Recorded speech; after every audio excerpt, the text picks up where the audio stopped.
Assalamualaikum warahmatullahi wabarakatuh. Saya Prasetyaning Budi Utami, guru SMA Negeri 1 Karangtengah, mahasiswa PPG dalam jabatan kategori 1 gelombang 2 Pendidikan Sejarah Universitas Negeri Semarang, sedang melakukan uji kinerja dengan membuat video pembelajaran materi sumber sejarah. Terima kasih. Wassalamualaikum warahmatullahi wabarakatuh.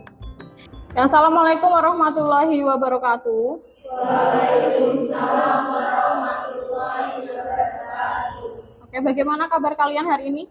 Alhamdulillah. Sehat ya? Oke, untuk memulai kegiatan pada pagi hari ini, kita berdoa dulu. Berdoa menurut keyakinan masing-masing di dalam hati saja ya. Kami pimpin berdoa, silakan berdoa dimulai.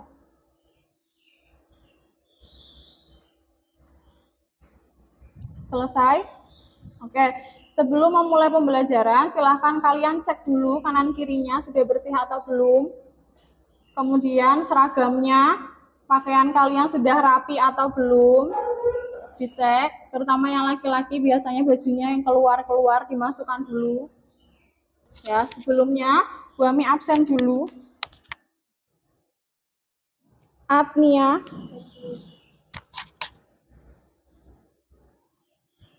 Arini. Oke. Astrid. Hadir, Bu. Nah, sebelum kita mulai di sini Bu Ami ada quote. Apa itu quote? Ada yang tahu? Quote of the day. Kata-kata? Kata-kata apa? Ya, kata bijak biasanya kalau quotes ya, kata bijak untuk memotivasi kita hari ini. Jadi kalau kamu mau tahu masa depanmu seperti apa, harusnya di masa lalu itu kamu juga melakukan hal yang baik. Jadi masa lalu itu menentukan masa depan. Gitu. Nah, di sini tujuan pembelajaran hari ini adalah peserta didik. Peserta didik itu kalian memiliki kemampuan melakukan penulisan sumber sejarah mengenai sejarah terdekat. Nah, nanti penilaian yang akan Bu Ami lakukan itu ada 3. Yang pertama ada asesmen diagnostik. Itu asesmen di awal, ada pretest ya, nanti sebelum kita pelajaran masuk ke materi inti. Kemudian ada asesmen formatif, itu ketika kalian mengikuti kegiatan inti, diskusi. Kemudian ada penilaian produk juga, sikap juga Bu Ami nilai. Terus yang terakhir nanti di akhir ada post test atau tes akhir sumatif. Ya, untuk menentukan peningkatan dari pretest ke post test setelah kalian mendapatkan materi. Sekarang kita kuis dulu. Ya, kuis dulu. Bagi yang menggunakan HP silahkan dibuka. Kalau yang bisa di scan barcode boleh scan barcode. Kalau tidak Bu Ami share linknya di grup ya.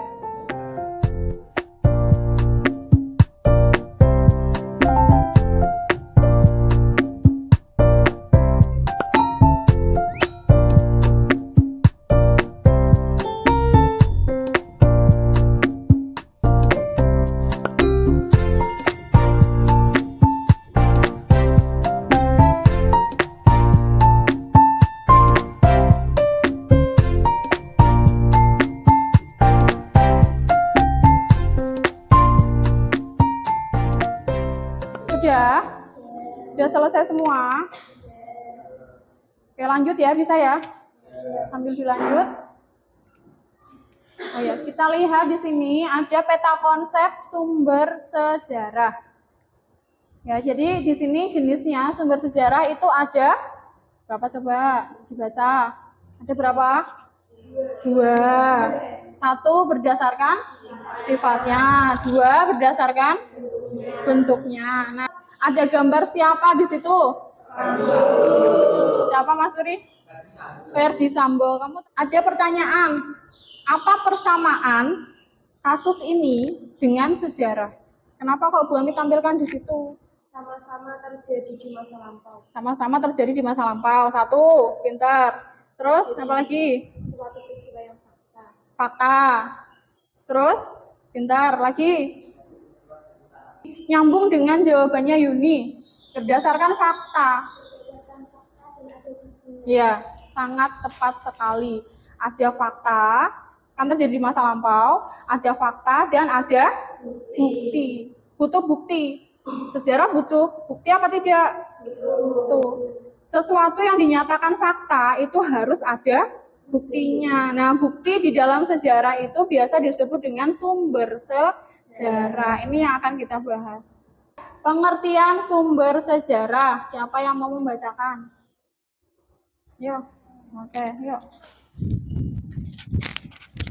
Sumber sejarah dapat dikatakan sebagai data sejarah karena data yang ada digunakan sebagai acuan untuk menyusun kembali peristiwa yang telah terjadi di masa lampau. Oke. Intinya sumber sejarah itu digunakan sebagai data pendukung bahwa peristiwa sejarah dinyatakan betul-betul atau benar-benar terjadi. Kami jelaskan satu persatu. Ada berdasarkan sifat tadi, ada dua, primer dan sekunder. Kalau primer itu adalah sumber sejarah yang langsung disaksikan oleh tokoh sejarah, saksi sejarah. Kalau tokoh sejarah berarti dia pemeran utamanya yang terlibat langsung dalam peristiwa sejarah. Nah, di sini yang kedua berdasarkan bentuk. Sumber benda, yang pertama sumber benda itu yang berupa benda lah ya. Kalian sudah tahu benda atau tidaknya kan sudah tahu ya. Itu contohnya di sana. Bangunan juga benda. Terus kemudian pintu gledek juga benda. Kemudian kalau sumber tertulis berarti yang ditulis. Paham lah kalian sudah pintar. Di situ ada laporan penelitian, juga ada buku. Nah, kita lihat, kita tonton dulu ya. Biar kalian lebih paham. Terdengar suaranya? Terima kasih Anda masih bersama kami di Net Jawa Tengah. Demak dijuluki kota wali karena memilih masjid tertua yang dibangun oleh 9 wali. Namanya Masjid Agung Demak. Wisata religi di kota ini bermula dari masjid ini. Pesona Islami, Masjid Demak untuk Anda.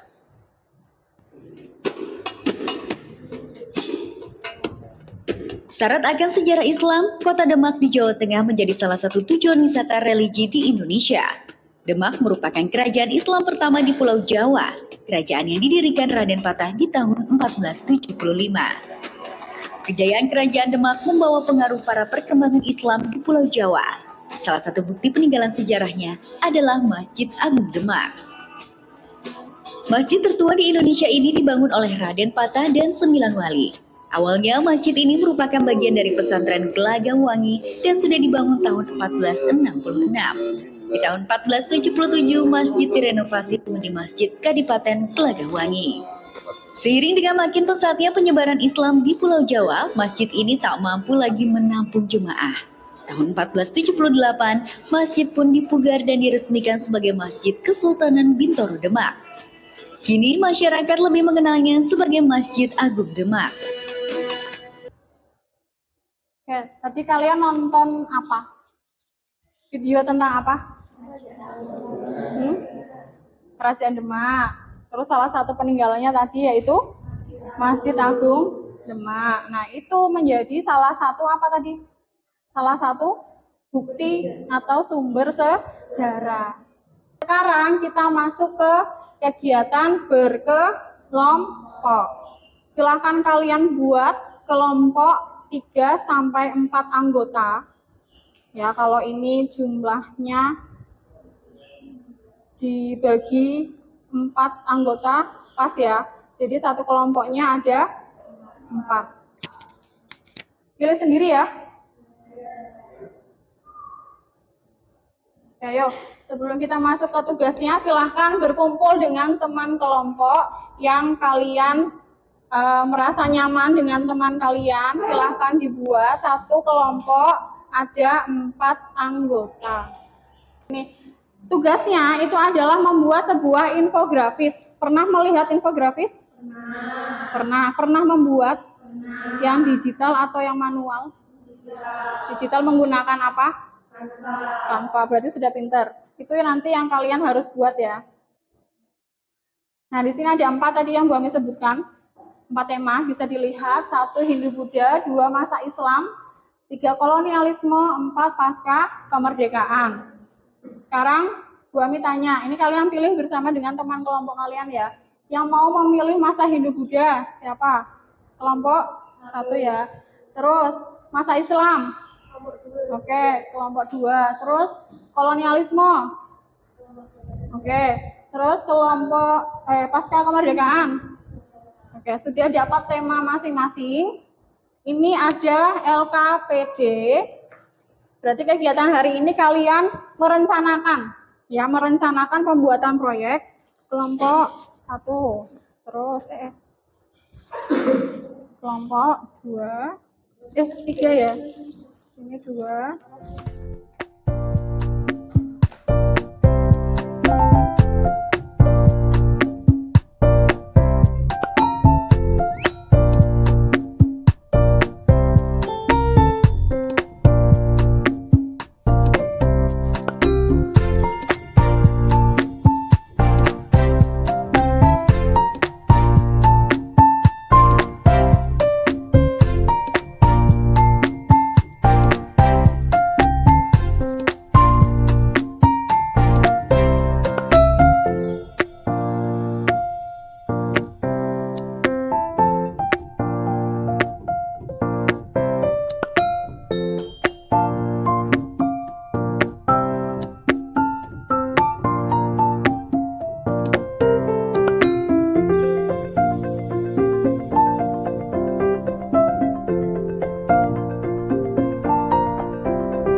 Sekarang sebelum kalian nanti menelusuri informasi, silahkan kalian bacakan dulu rencana kalian ya, satu kelompok 1. Perkenalkan, saya perwakilan dari kelompok 3 akan mempresentasikan hasil kerja kelompok kami, yaitu mengenai Rencana. sumber sejarah zaman kolonialisme bangunan Stasiun Demak. Kegiatan yang pertama yaitu menentukan tema estimasi waktu 10 menit. Yang kedua, mencari informasi estimasi waktu 2 hari. Yang ketiga, membuat infografis estimasi waktu 1 hari. Yang keempat, laporan atau presentasi estimasi waktu 2 jam. Yang kelima, menulis peninggalan sejarah estimasi waktu 5 menit. Ya. Terus Sumber sejarah yang telah kita tentukan yaitu yang pertama Stasiun Demak, yang kedua makam Adipati Unus. Sumber sejarah yang telah kita pilih dari 2 tersebut yaitu Stasiun Demak. Ya, berarti nanti infografisnya tentang Stasiun Demak ya.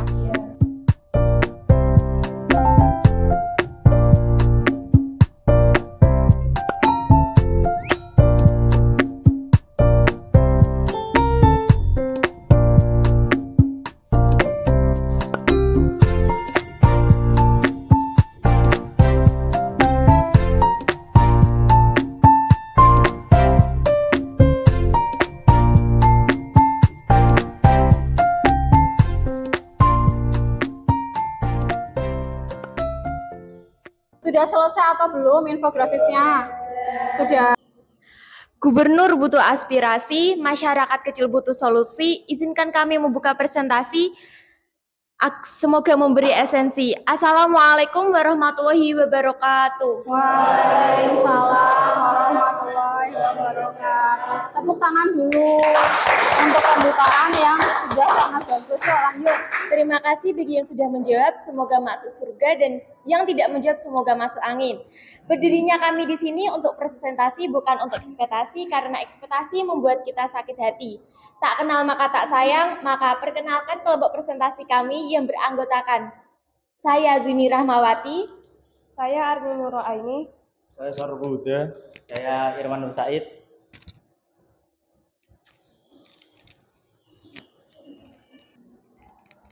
Tema yang kami pilih yaitu Soko Tatal Masjid Agung Demak.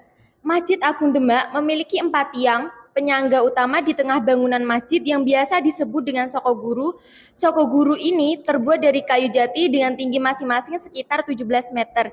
Selanjutnya akan dibacakan oleh Arini Nuraini.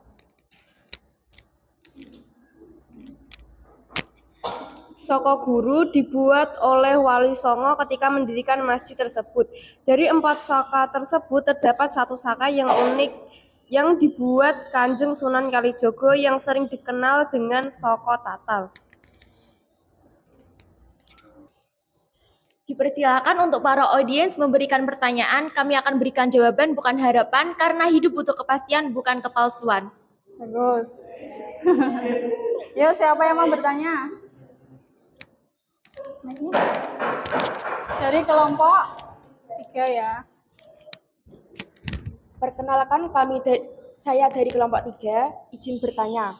Tiang penyangga masjid yang sekarang masih saka guru dan saka tatal yang asli atau bukan? Saya izin menjawab pertanyaan dari Silvi. Bukan asli, yang asli sudah harus dimakan usia. Sekarang dipindah ke Museum Masjid Agung Demak. Itu tiang replika. Ya, betul. Kesepian tanpa kekasih, sekian dan terima kasih. Wassalamualaikum warahmatullahi wabarakatuh. Waalaikumsalam. Jangan sampai kesepian lah ya, kasihan banget kesepian. Oke, tadi kelompok 2 sudah presentasi. Kita bahas sedikit ya. Ini temanya adalah apa tadi? Ya teman-teman, temanya apa? Temanya sumber sejarah. Ya, masa Islam. Ini yang diambil oleh kelompok 2 adalah Soko Guru dan Soko Tatal. Kalian pernah ke Masjid Agung Demak ya? Pernah melihat yang ini? Pernah. Ketika ya paham ya. Oke, lanjut. Kelompok mana yang mau? Kelompok 1 ke 2, 3. Sweet. Mana? Kelompok 1 yo. Ya.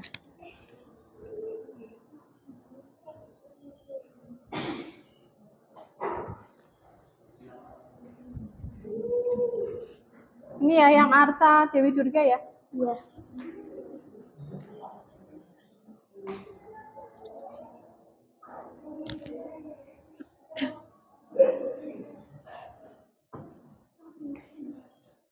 Assalamualaikum warahmatullahi wabarakatuh. Waalaikumsalam. Sebelumnya saya ucapkan terima kasih kepada guru pengampu mata pelajaran sejarah yang sudah memberikan kesempatan kepada kelompok kami untuk presentasi. Dan juga saya ucapkan terima kasih kepada teman-teman yang sudah hadir. Perkenalkan, saya Agnia Nur Maulia, absensi 1 yang akan bertugas sebagai moderator dalam presentasi kali ini. Di sini kami akan membahas sumber sejarah zaman kerajaan Hindu-Buddha. Arca Dewi Durga merupakan peninggalan sejarah masa Hindu-Buddha yang termasuk dalam sumber sejarah yang bersifat primer dan berbentuk benda. Area ini terbuat dari batu andesit. Arca Dewi Durga ditemukan di Desa Pidodo, Kecamatan Karangtengah, Kabupaten Demak. Tadi presentasinya sudah dibacakan oleh rekan-rekan saya, kemudian kami akan membuka sesi tanya jawab untuk para audiens. Ada yang mau ditanyakan? Dari kelompok 2. Yuk. Saya dari kelompok 2 ingin mempertanyakan, di samping Arca Dewi Durga itu ada batu. Itu batu apa ya? Di samping Arca Dewi Durga itu kan ada batu, itu gambarnya kurang jelas ya, kalau di zoom nanti pecah. Itu ada 2 batu kanan dan kiri. Nah, itu yang ditanyakan oleh kelompok 2 itu batu apa? Ada yoni dan umpa atau pondasi candi. Ini salah satunya yang ditemukan oleh kelompok 1 adalah Arca Dewi Durga di Desa Pidodo. Tahu Dewi Durga di Desa Pidodo itu mana? Desa Pidodo. Ya. Tahu ya? Kalau lewat Kedunguter bisa. Lewat ini halte masuk arah Guntur juga bisa. Nah, ini masih satu kecamatan dengan sekolah kita, yaitu Kecamatan Karangtengah. Ya, ternyata di sini juga ada peninggalan Hindu dan Buddha. Di Demak pun ada. Ini contohnya satu ini. Mentari senja telah tenggelam, hujan turun mulai jatuh. Kita awali presentasi dengan salam. Assalamualaikum warahmatullahi wabarakatuh. Waalaikumsalam warahmatullahi wabarakatuh. Ada peribahasa bilang bahwa Anda tidak punya kesempatan kedua untuk membuat kesan pertama. Seringkali kesan pertama ini datang dari kata-kata.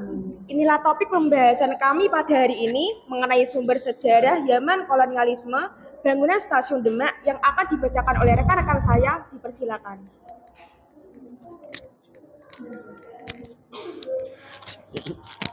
Stasiun Demak. Stasiun Demak merupakan stasiun kereta api nonaktif yang terletak di Desa Bintoro, Kecamatan Demak, Kabupaten Demak. Stasiun ini dahulu merupakan stasiun kereta api besar yang melayani kereta api lokal antar kota. Stasiun ini dibangun pada tahun 1885 oleh pemerintah Hindia Belanda. Apakah ada yang ingin dipertanyakan? Yuk, kelompok 4.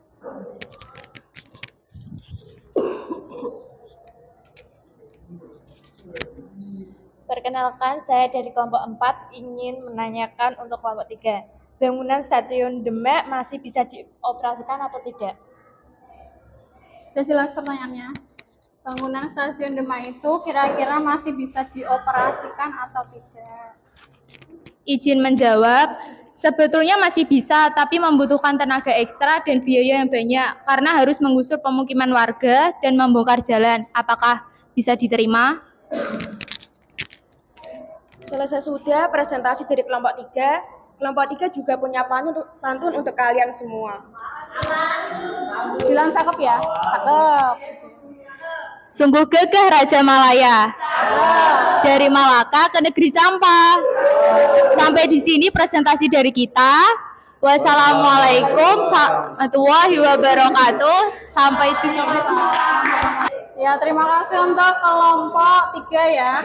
Sudah mempresentasikan dengan tema sumber sejarah masa kolonialisme, yaitu bangunan Stasiun Demak. Sebelumnya kalian sudah tahu bangunan ini di mana?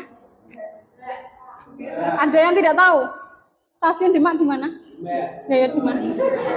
Ya di Demak sama Suri. Di mana? Assalamualaikum warahmatullahi wabarakatuh. Waalaikumsalam warahmatullahi wabarakatuh. Tidak akan banyak basa-basi, berdirinya kami di sini bukan karena tidak dikasih kursi, tapi di sini kami mau presentasi. Perkenalkan, kami dari kelompok 4 akan mempresentasikan hasil kerja diskusi kami. Sumber sejarah zaman pasca kemerdekaan akan dibacakan oleh Marsha Kurniasari. Di pesisir utara, tepatnya di Dukuh, Tambak Sari, Desa Bendono, Kecamatan Sayung, Kabupaten Demak, Jawa Tengah, terdapat sebuah makam berdiri kokoh di tepian Laut Jawa, yaitu makam Mbah Mundakir. Sebelum wafat sekitar tahun 1950-an, Mbah Mundakir dikenal sebagai tokoh agama berpengaruh di kawasan tersebut. Perkenalkan, nama saya Atmia Nurmaulia, perwakilan dari kelompok 1 ingin bertanya, bagaimana akses untuk menuju makam Mbah Mundakir saat ini? Aksesnya bagaimana? Kalau kita masuk ke sana bagaimana? Diceritakan. Saya izin menjawab pertanyaan dari kelompok 1. Akses menuju makam Mbah Mundakir saat ini yaitu dari Jalan Raya Sayung masuk ke arah Pantai Morosari, kemudian naik perahu ke makam Mbah Mundakir. Apakah bisa diterima? Ditutup dulu. Sekian presentasi dari kami. Saya ucapkan undur diri karena kalau maju saingannya teman sendiri. Cuci tangan sampai bersih. Sekian, terima kasih. Wassalamualaikum warahmatullahi wabarakatuh.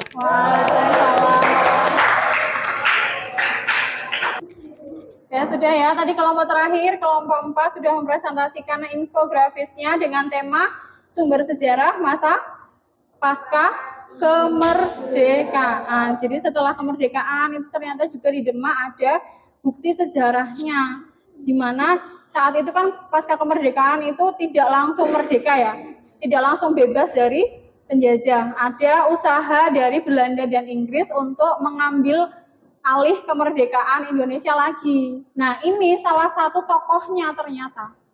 Tokoh melawan penjajahan pasca kemerdekaan, yaitu ketika pertempuran di Surabaya tanggal 10 November. Tokohnya namanya Mbah Mundakir. Nah ya, tadi dari 4 kelompok yang sudah kalian presentasikan, infografis yang sudah kalian tampilkan di depan, ya, ada beberapa hal yang perlu kalian perbaiki. Tapi di sini sudah Bu Ami apresiasi, hasilnya sudah sangat baik. Cuma kurangnya di sumber saja. Seharusnya di infografis itu ada dicantumkan sumbernya dari mana. Misalkan wawancara, ya wawancara dengan siapa. Terus kalau yang di internet berarti websitenya, URL-nya apa dicantumkan. Dari buku ya dicantumkan bukunya apa, itu saja. Ya bisa diterima ya evaluasinya ya.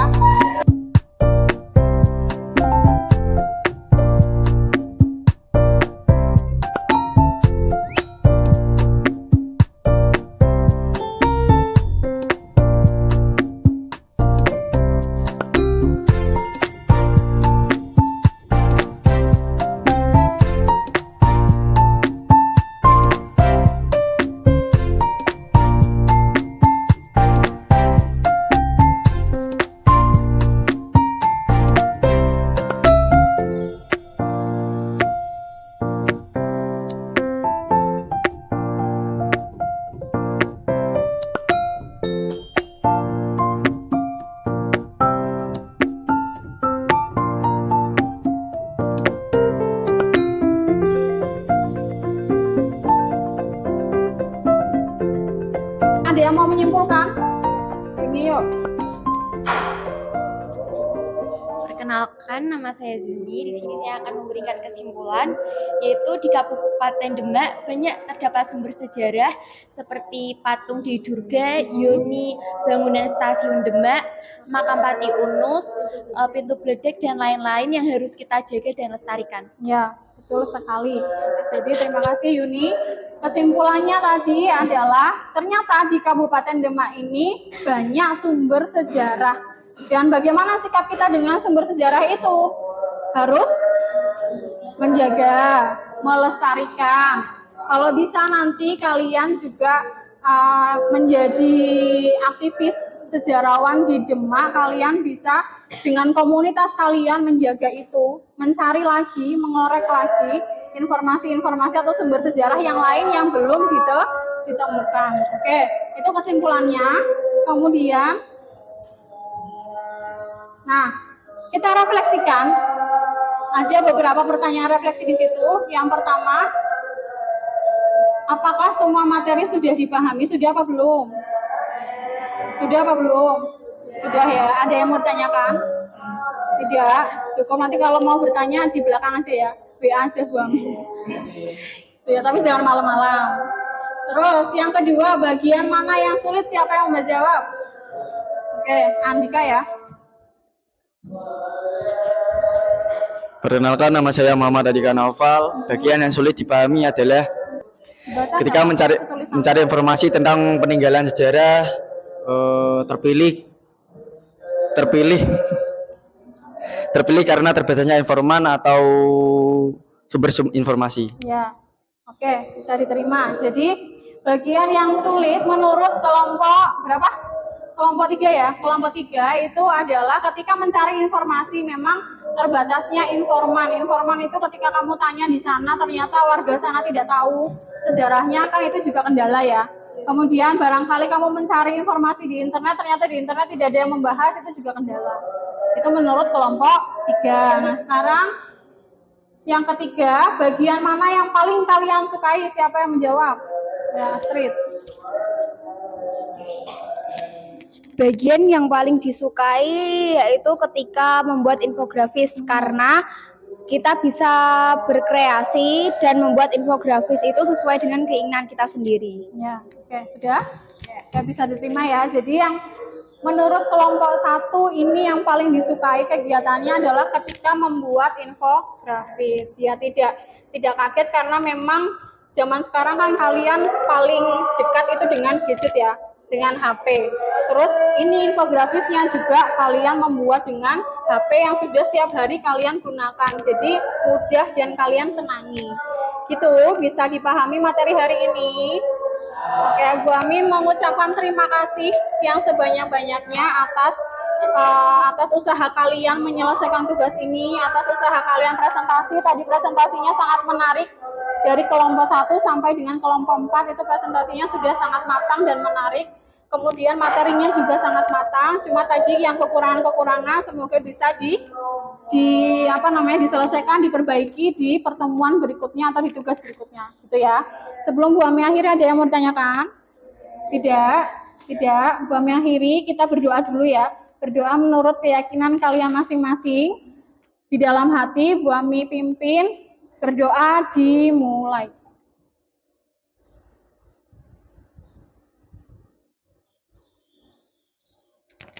Oke, selesai. Terima kasih, Bu Ami akhiri. Wassalamualaikum warahmatullahi wabarakatuh.